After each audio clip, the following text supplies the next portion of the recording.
This one doesn't make any sense to me, y'all. Pascal. What's up, y'all? It's your boy Pascal back at it again with another pop-up video. Be sure to follow me on Instagram and on Twitter, The Pascal Show, one word. Hit that like button down below. And let's not forget to crush that subscribe button if this is your first time checking out this channel. Right here. Anyway, we got to jump into this story. This one doesn't make any sense to me because, I don't know. We got to talk this one out, okay? A Teen Vogue, yes, we are talking about Teen Vogue today. Yes, I know. Teen Vogue editor resigns after fury over racist tweets. This one's a little weird to me because this woman, Alexi McCammond, was about to start her job with the Condé Nast publication next week, but she automatically had to resign. She had to step down because of past tweets, past racist and homophobic tweets that she put up a decade ago. Mind you, this woman is 27 years old. So she was 17 when she put out these said tweets. You know what I'm saying? Just, probably senior in high school, getting started going to college, young and stupid, you know what I'm saying? And putting out these tweets that she put out 10 years ago. Okay, so I just want to make that abundantly clear really quick before we get into this. And by the way, the publication already knew about her past tweets. They had already talked about this, which we're going to see here in a second. So, Alexi McCammond, who made her name as a politics reporter at the Washington news site Axios, had planned to start as the editor-in-chief of Teen Vogue next Wednesday. A woman of color was going to be at a certain level. She was going to be up there. Look at her. She was a politics reporter in Washington on Axios. That is huge. You know what I'm saying? Now she's going to be editor-in-chief of Teen Vogue. That's huge, man. She was making moves. She was making strides. Now, after Teen Vogue staff members publicly condemned racist and homophobic tweets Ms. Ammon had posted a decade ago, she has resigned from the job. Condé Nast, the Teen Vogue's publisher, announced the abrupt turn on Thursday in an internal email that was sent amid pressure from the publication staff, readers, and at least 2 advertisers, just 2 weeks after the company had appointed her to the position.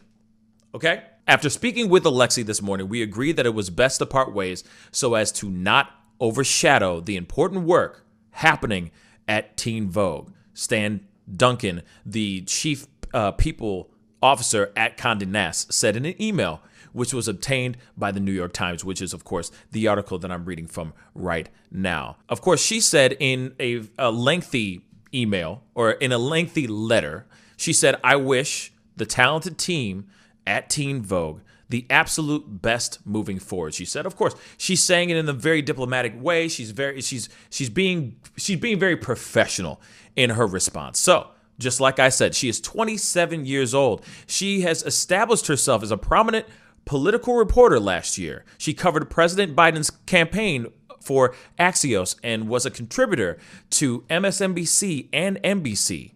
In 2019, she was named the Emerging Journalist of the Year by the National Association of Black Journalists.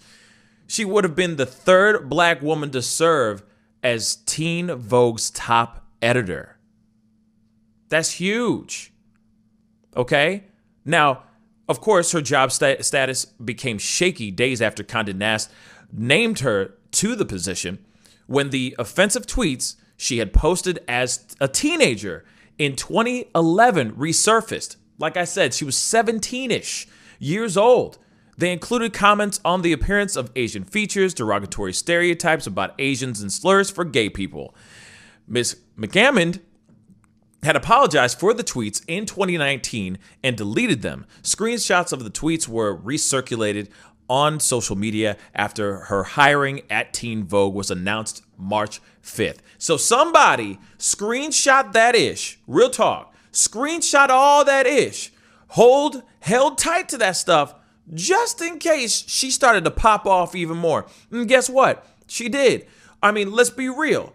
A woman of color is going to be the editor-in-chief, was going to be the 3rd woman of color to ever be the editor-in-chief of a very popular magazine.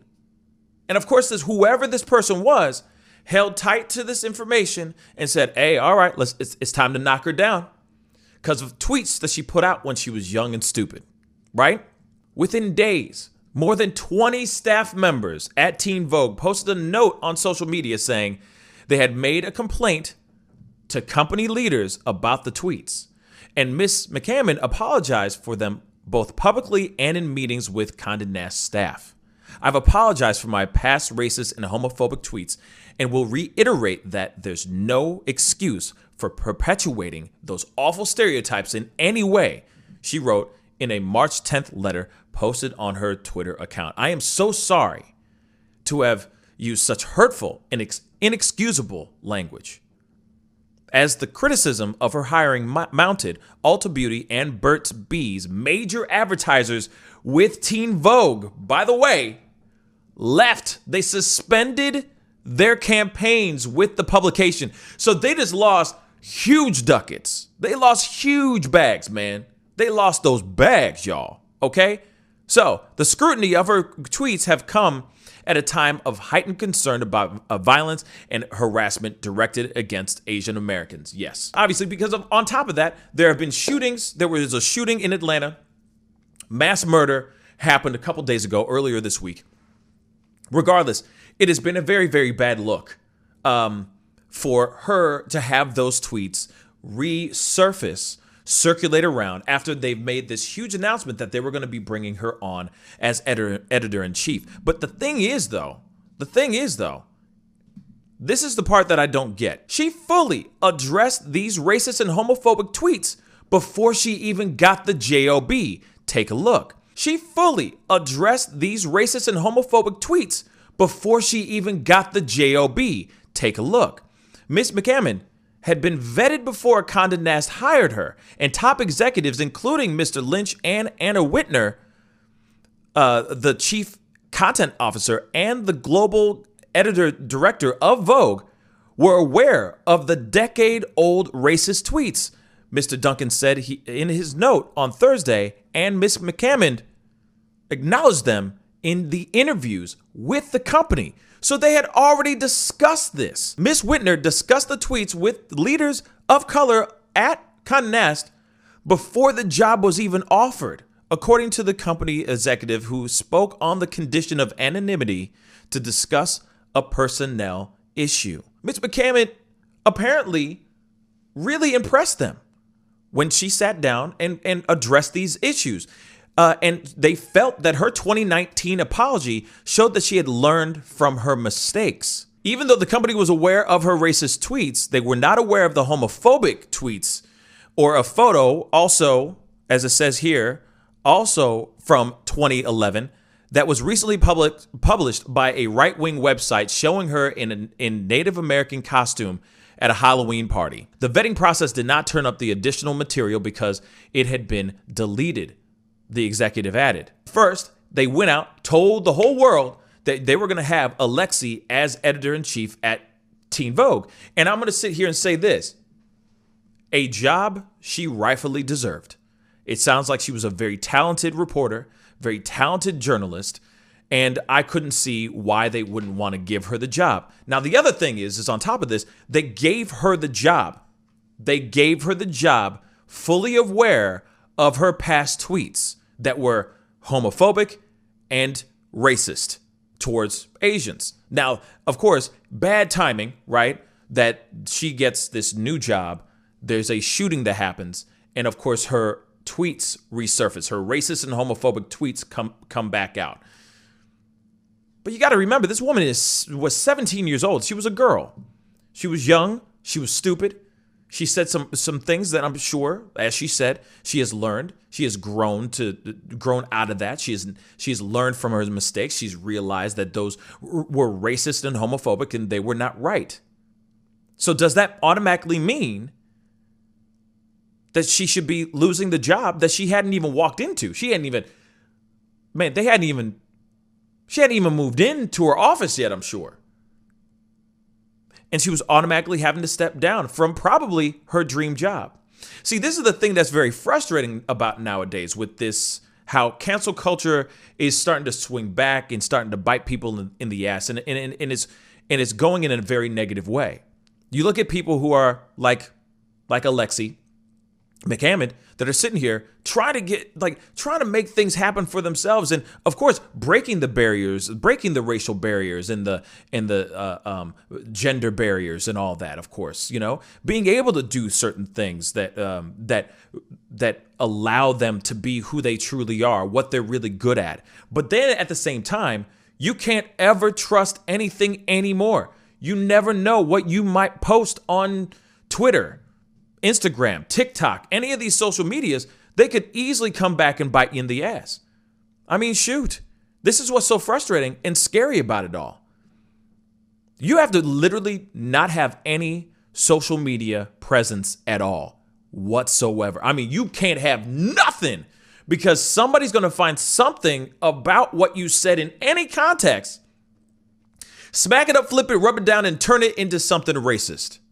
Now, her stuff was clearly racist and clearly homophobic, but at the same time, she was 17 years old. She's young. She makes mistakes. I feel like that's for any person out here that is young and does stupid things. Does that automatically mean you get canceled for life? That this comes back to you and bite you in the butt 10 years later, a full decade later, to the point where you cannot pursue the life of your dreams, achieve the dreams that you want to have because of some tweets? Inquiring minds would like to know. Does this woman deserve to be canceled before she even gets to walk into the job?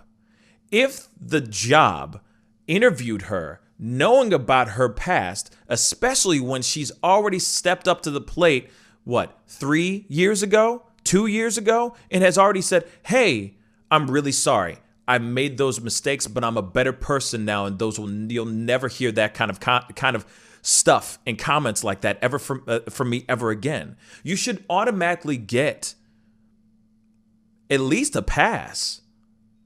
And then if you continue doing it, yeah, bye, deuces. But it feels like this woman had 10 years to learn, to grow up, to make mistakes. That's the whole point of being young, right? You make mistakes. You learn from those mistakes and you carry on. That's how you become an adult. That's how you become mature, right? Now she's getting kicked out. For what? For something that she's already apologized for? That she's already done the apology tour? Now she can't have this job? And God knows if she's going to ever have another job, another journalist job ever because of this. It's sad. You look at something like the Gina Carano situation. You look at all these other people that have been canceled because of saying something or doing something that might not have been very great, right? And you wonder, and those people, they did those things. Most of them did it present day, recent. I'm not sitting here saying that Gina Carano deserves to be canceled, deserved to lose her job. I don't agree. I don't think she should have lost her, I don't think she should have lost her job. But imagine if she said those things 10 years ago and she's out here working a really big job. Suddenly, somewhere out there, someone is going and screenshotting every single thing that she does so that just in case her career pops off, they're going to come up and slam her ass down. Try to ruin her career, trying to ruin her life just because of something that she made a mistake about 10 years ago. This also goes, Kevin Hart is a perfect example. He apologized about making those homophobic tweets and those homophobic jokes years ago. And those jokes were years ago prior to that. And people were trying to take him down just because he was starting to achieve things that a lot of people wish that they could achieve themselves. So the question is, does this warrant cancellation? Does this warrant her termination of the new career that she was going to embark on, when it was something that she said and tweeted about 10 years ago when she was just a kid. That's the question. I don't think she should have been canceled or fired from her job. She apologized about it. She was able to do 2 more years of work, at least, when she approached the situation. And I feel like she approached the situation with the absolute amount of understanding, maturity, and professionalism that anyone could do when they're approaching something or addressing something that they did when they were a kid. The ignorant, stupid thing that she did when she was a kid. But that shouldn't warrant her to lose her job. And that's what's frustrating about this. She shouldn't be canceled. She shouldn't be fired from her job. She was a child. She made mistakes. And we should understand that and let her move on and prove to us that she's worthy of that job. Anyway, comment down below. Let me know what you think on this one. You know what I'm saying? Because this one's wild. You know, she hadn't even had a chance to get into the job. They had already addressed the issue. They said it was fine. But then as soon as they lost the money, as soon as they lost those bags, they suddenly said, we got to let you go.